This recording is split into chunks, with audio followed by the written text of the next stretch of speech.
Hey friends, welcome into this week's episode of 5 for Fighting on the Huddle Up podcast feed.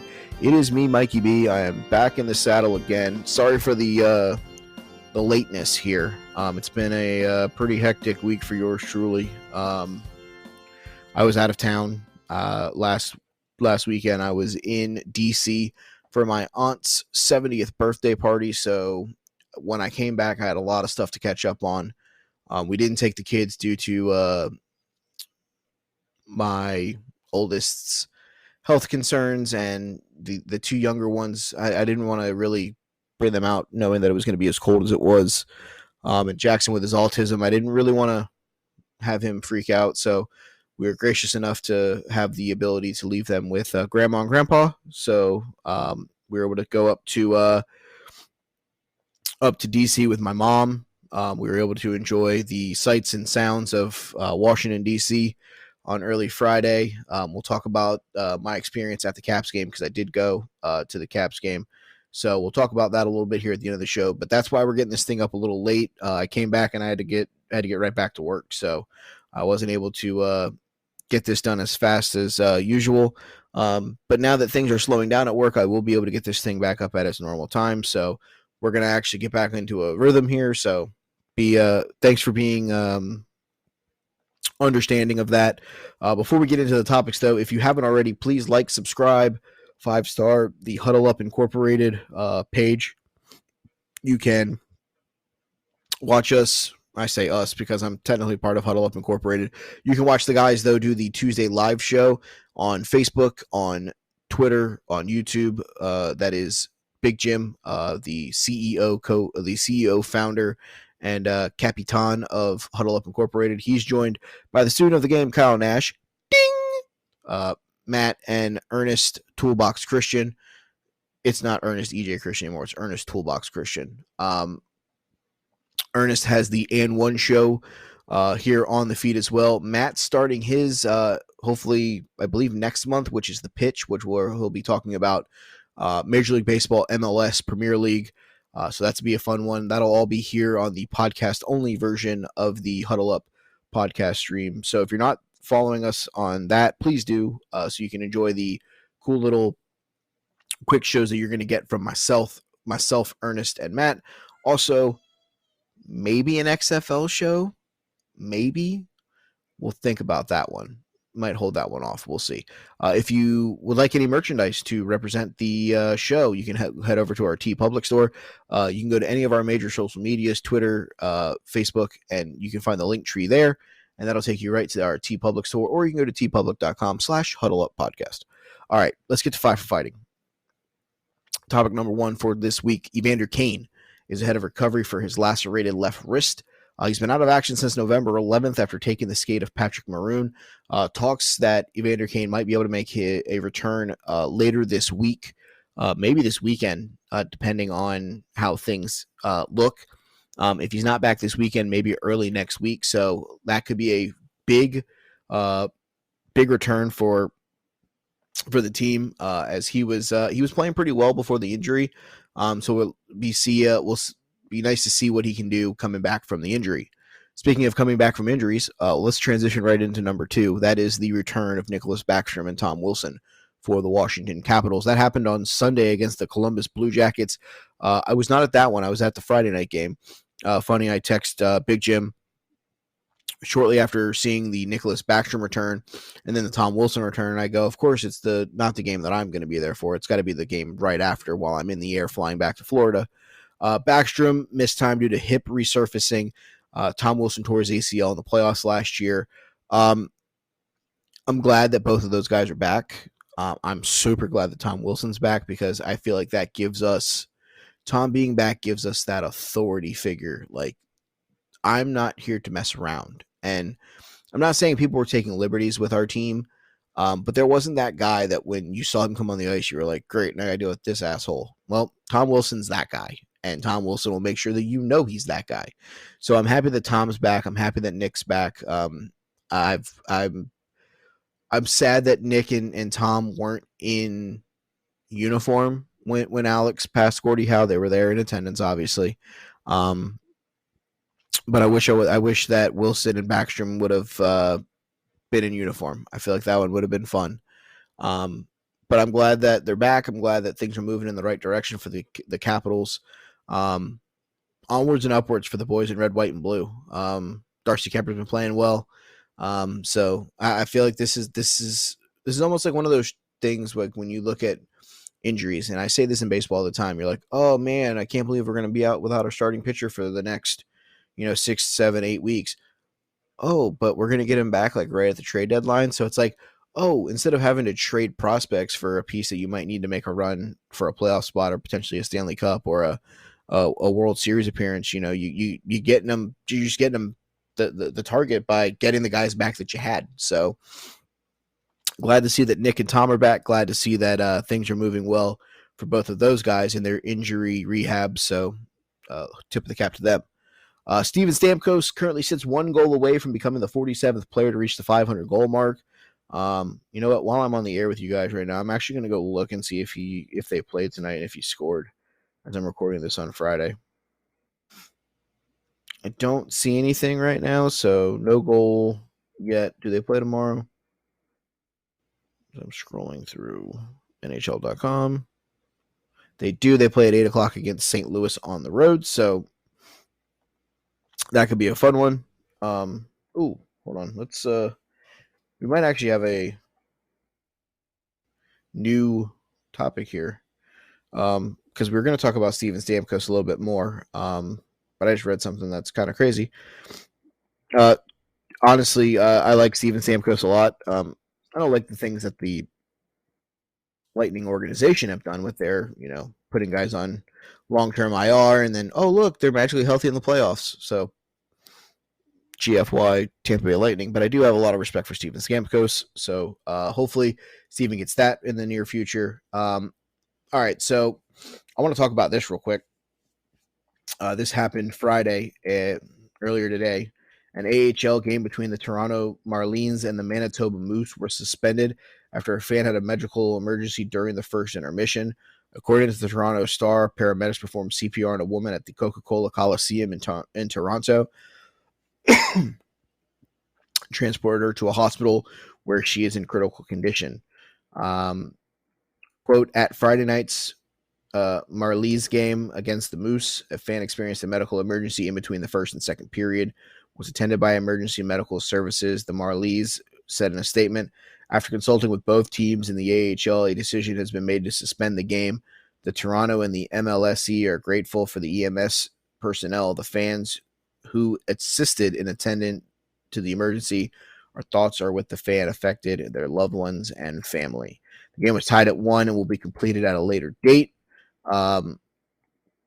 This is very eerily reminiscent of the DeMar Hamlin situation that happened in Cincinnati a couple weeks ago on Monday Night Football. Being a Bengals fan, watching that game intensely, got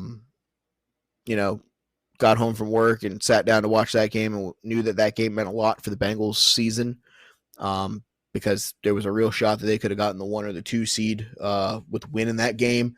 Joey looked really good, and then obviously that became very moot and very not important with the situation that occurred with DeMar Hamlin. Grateful enough to know that Hamlin is now home resting comfortably in the Buffalo area. He went from the University of Cincinnati Health Facility to Buffalo, passed all their stuff. He's now home resting healthfully. So obviously a scary moment in Toronto earlier today. Our thoughts and prayers are with the fan who had the medical emergency. Hopefully the story ends as well as DeMar's did. Yeah, scary stuff, guys. I always tell people when something doesn't feel right inside of you, please go get yourself looked at. And I'm the worst at taking my own advice sometimes because it's been a while since I've seen a doctor. But these are the things where, if you can potentially find a way to not let this situation get to as bad as it did tonight for yourself and for your family, it's definitely a positive. So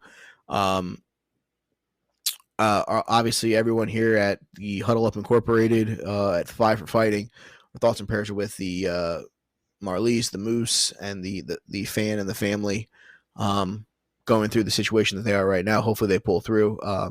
If I find out any more information, I will tweet it over at my Twitter account. I'll plug that at the end of the show. I'm not going to do that right now. Obviously, as we try to move forward with our last two actual topics in the five for fighting, because again, that one wasn't one that I had planned to really get to, because I wrote these out on Wednesday and it's Friday at like midnight as I'm recording this, so definitely wasn't one that I planned on getting to. The Seattle Kraken finally found the formula to defeat the Boston Bruins in regulation at home, or just any at all. For the first time in 23 attempts inside the TD Bank North Garden, the Seattle Kraken were able to defeat the Boston Bruins. That game took place, I want to say it was Wednesday. Oh, it was Thursday. Okay. So I wrote this one down on Thursday after I didn't record on Wednesday night. Goals in all three periods for the Kraken. Taven, Toloven, Schwartz. So, yeah, weird that finally somebody was able to crack the code of the Boston Bruins. First home regulation loss were in January at the time. Kind of nuts. The Kraken get to 7 consecutive wins. Yeah, this is nuts that when you think someone has made it this long without losing um, at home. I mean, we're past the halfway mark of the season, so they've probably played 23 games. Oh, I'm sorry. 29 games at home. They were 26-0-3 since losing 3-2 to Ottawa on April 14th of last season. They had played 22. They had 22 games at home, so yeah, right at the halfway mark. And hadn't lost in regulation yet, so kind of crazy. Kraken have won the first 6 of their 7-game road trip, which ends Saturday in Chicago. They can become the 7th team in NHL history to win each of its first 6 or more games of a road trip. Oh, I'm sorry, they became the 7th team. The last team to do it was the San Jose Sharks from November 3rd through November 22nd of 2015. Seattle improves their record to 15-4-2 on the road. Let's see, is there anything else that I could add here? The Kraken have their second 7-game winning streak of the season, one that dated back November 17th through December 1st. They are one of 2 expansion teams in NHL history with such a streak in their first 2 seasons. The Vegas Golden Knights had an 8-game streak in 17 and 18 and a 7-game streak in 18 and 19. Yeah, that's all I got from this one. That game, though, going back, I will say this, and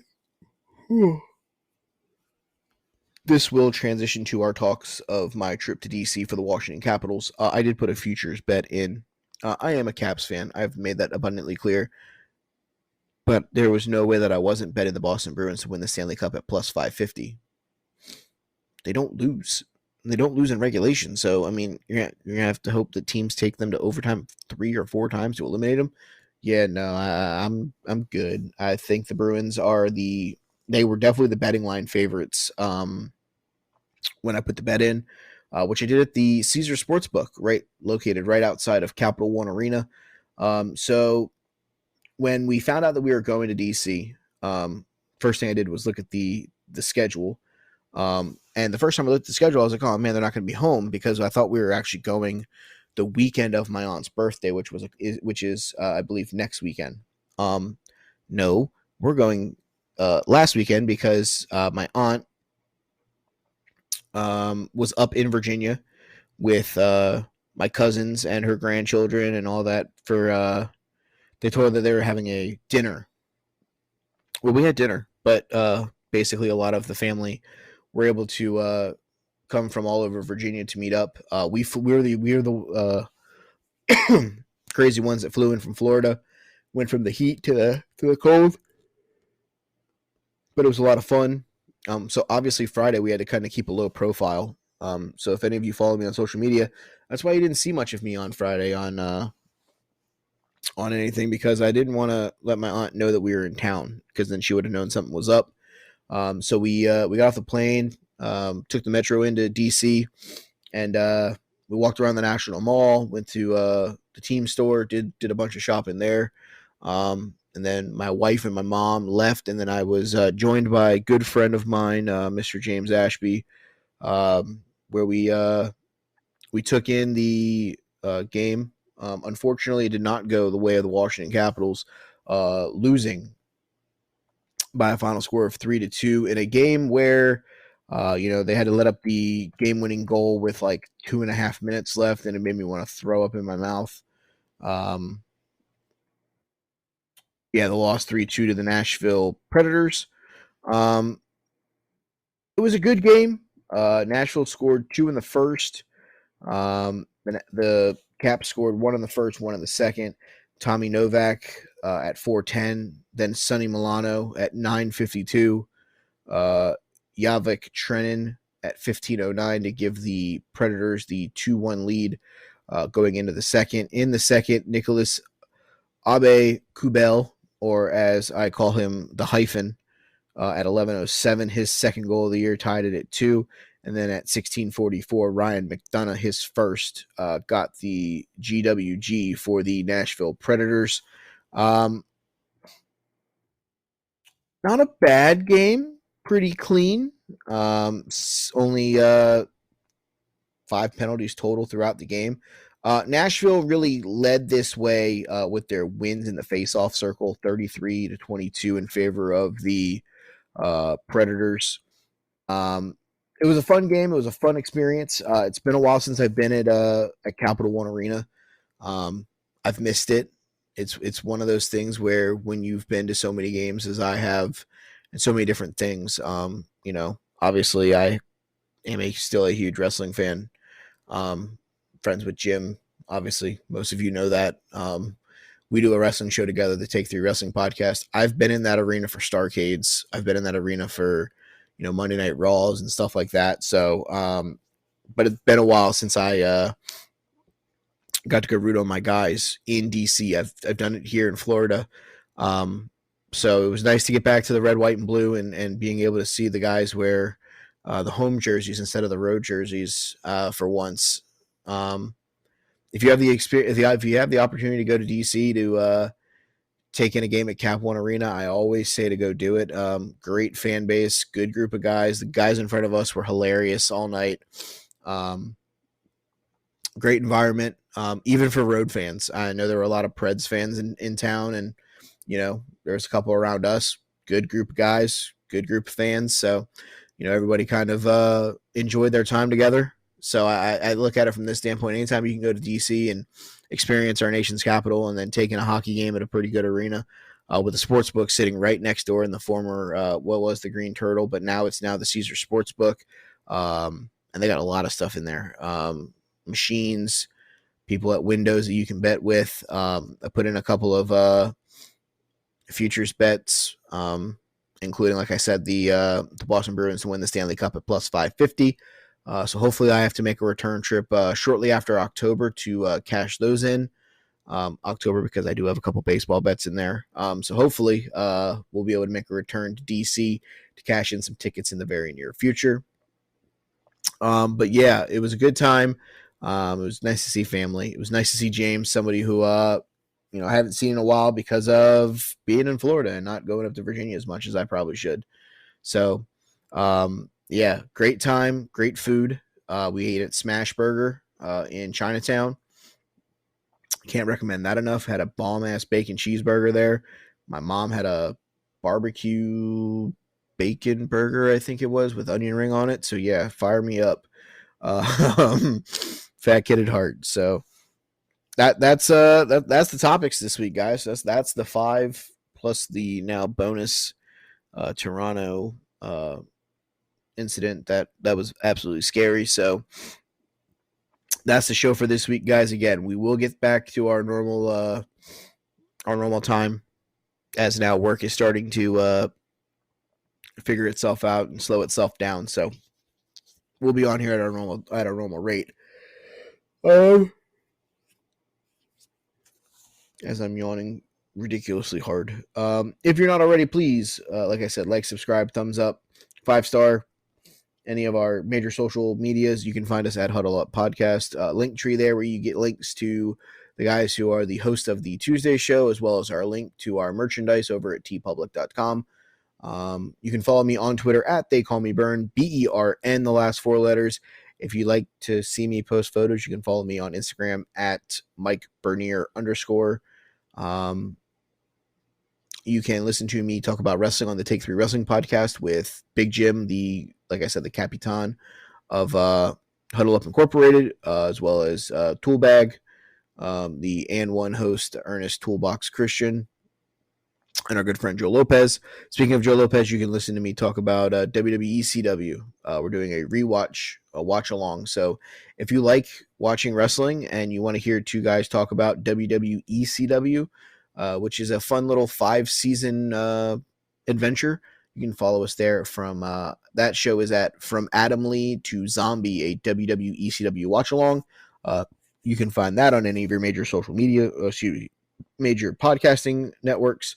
Other than that, guys, we're going to get out of here. So again, I appreciate you guys for hanging out with me. I appreciate you guys enjoying the hockey content. Until next week, though, that's your time in the penalty box. So get on out there, skate it up. Actually, no, hold on. Before we go, I do have to mention the Grip It and Rip It player of the week. It's the one thing I didn't talk about. Then I'll get out of here. That is Martin Jones of the Seattle Kraken, 3-0, 2 shutouts. That win against Boston. He also beat Montreal and Ottawa. So now I'm going to get out of here. So get out of the penalty box. Go enjoy your time on the ice. Don't come back until next week where you'll get 5 more minutes for fighting. I'm Mikey B. Until next week, stay safe, guys, and we will talk to you soon. Good night.